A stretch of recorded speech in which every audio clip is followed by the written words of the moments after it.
So, what I'm going to talk about tonight is an A to Z of adventure. We've got such a variety of speakers tonight, I thought it would help to try and get across the reason of why people like doing adventures. Mallory, of course, said because it's there. Robert Swan claims it's to impress girls at parties. Ranulph Fiennes grumpily says that it's to pay the bills. I think there's more to it than that, and I'm going to run through the alphabet and share some experiences. B and C, slightly cheating, covered by British Columbia. Going from the Atlantic Ocean to the wild landscapes of Canada, I think one thing I love most about adventure is just the huge variety of landscapes that I encounter along the way. Advice for next speaker, remember to breathe. D, the Dolomites. I think everyone in the adventure world has one magnus opus, one massive thing, their huge, huge ambition. For me, the thing that's driven me for a lot of years was trying to ride around the world. It took me 4 years, and the end of my journey, I came up over the Dolomite Mountains, a beautiful sort of final mountain challenge to the journey. Crossing the equator for the second time in Ecuador, for me this symbolizes horizons. I love horizons. You get to one horizon, and for me, and many other adventures I suppose, it just gives you the itch to want to go to the next horizon, the next horizon. If you go to enough horizons, eventually you get back to where you started and you made it around the world. Last year, I was very fortunate to row from England to France with Phil Parker. He's a soldier who was paralyzed in Iraq, raising money for Help for Heroes. Now that this adventuring malarkey's become my job, one thing that's starting to become really important to me is the power it has to encourage young people to just go out and chase their own dreams, whether or not that's at adventures like this or something different. Here we have a delightful man, Joseph Stalin, standing proudly on his plinth in his hometown of Gori in Georgia, surely the only town in the world with a memorial to Stalin. And through my travels, one thing that's I've really appreciated is the great cultural education I've had, whether that's the Soviet Union, the Middle East, or the real range of places I've had the privilege to travel. H&I covered by Holy India. Last year, I set off to walk across southern India. I loved cycling. It's a very simple way of traveling. It's very slow.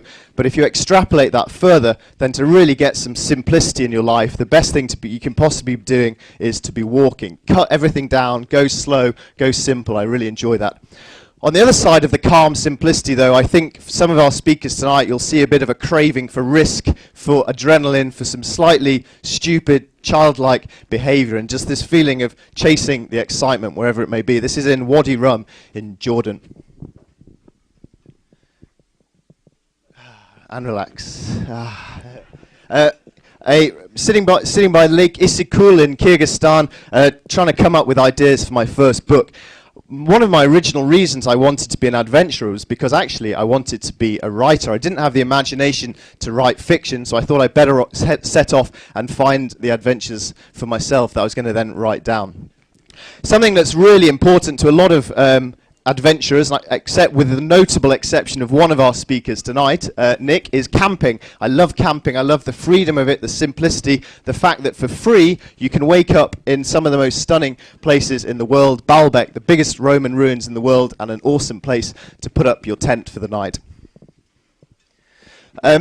Into Morocco, a couple of years ago I ran the Marathon des Sables. It's a fairly sort of standard issue challenge for full-time adventurers, but it appealed to me because it was very, very physically grueling, pushing myself physically as hard as I can. I'm not really an athlete, but I've realized over time that I'm capable of so much more than I thought, and that starts to become quite addictive. N, O, and P, covered by the North Pole.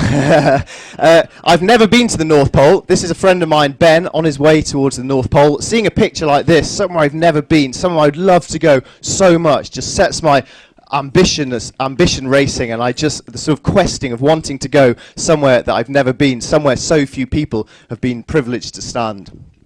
You thought I was going to cheat on Q, I'm sure. Qingdao, the beginning of China for me. I got off the ferry in China. I have no idea how this TV crew knew that I was arriving there. They interviewed me. I've got no idea what they were talking about. I had no idea what they were going to say.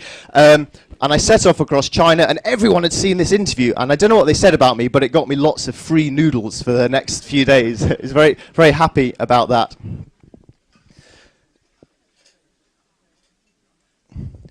RNS, the River Spey. I think a real appeal for me of adventures is this real variety of ways you can travel. You'll hear some people tonight who are complete specialists.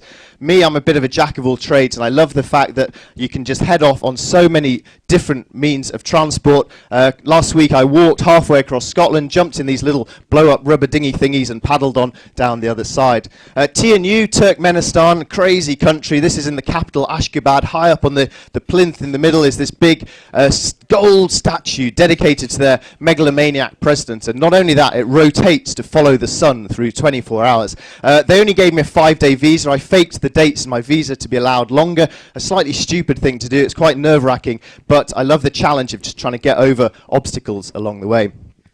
I've been fortunate in the last couple of years to actually be able to make my living out of doing what I love doing, which I feel so fortunate to do. I flew to Vietnam last year to do a talk, and I just couldn't believe it. And the fact that I can now make a living out of doing what I love doing, I feel really grateful for.